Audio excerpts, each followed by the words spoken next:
Hey guys, আসসালামু আলাইকুম। আমি রাসেল, সবাইকে স্বাগত আমার নতুন ব্লগে। তো আজকে ঘুম থেকে উঠে যেন আমি অবাক হয়ে গেলাম।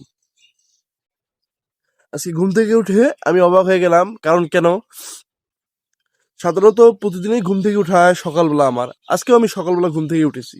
উঠার পর প্রতিদিনই আমি একটু হাঁটার জন্য বাইরে আসি, অ্যান্ড আজকেও বাইরে আসলাম। অ্যান্ড দেখেন তারপর চারিদিকে অবস্থা। চারিদিকে এত কুয়াশা, এত কুয়াশা, আমি অবাক হয়ে গেছি, আজকে জাস্ট অবাক হয়ে গেছি। ও তারপর আমার মনে আসলো যে এটা তো শীতকাল, বর্তমান শীতকাল।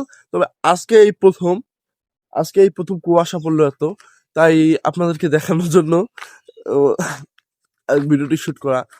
তো এই চারিদিকে দেখেন, চারিদিকে দেখাই, প্রচুর কুয়াশা, কুয়াশায় ঢেকে গেছে রাস্তা। দেখেন, and চারিদিকে শুধু কুয়াশা আর কুয়াশা। এর জন্য এক অন্যরকম সকাল, যা মুখের ভাষায় প্রকাশ করার মতো না। এজন্য এক অন্যরকম সকাল আজকে।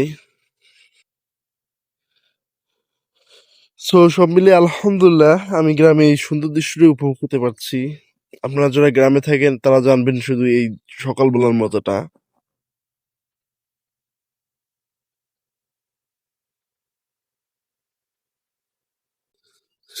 এই শীতকাল আসলে আসলে এটা আনন্দের মুহূর্ত হয়ে যায়। সবাই মিলে খেজুরের রস খাওয়া, দেন শীতকালে আগুন পোয়া, এবং আরো অন্য অন্য রকম মজা, অনেক রকম মজা এই শীতকালে কিন্তু হয়। এই গ্রামের শীতকাল মানে তো আনন্দ, উল্লাস, মজা।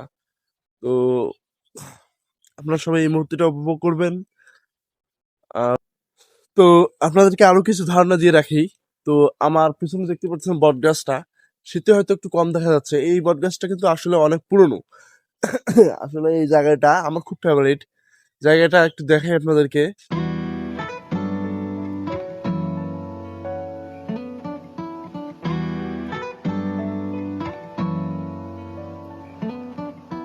আসলে এই জায়গাটা আমার খুব ফেভারিট। এই জায়গায় আমি সবসময় আসি এবং এখানে ঘোরাফেরা করি। যাই হোক, সবশেষে একটা কথাই বলতে চাই, আপনারা সবাই ভালো থাকবেন, সুস্থ থাকবেন, এবং এরকম সুন্দর মুহূর্ত উপভোগ করার জন্য আমার চ্যানেলটি সাবস্ক্রাইব করে রাখবেন এবং সুন্দর কিছু মুহূর্ত উপভোগ করবেন। আল্লাহ হাফিজ।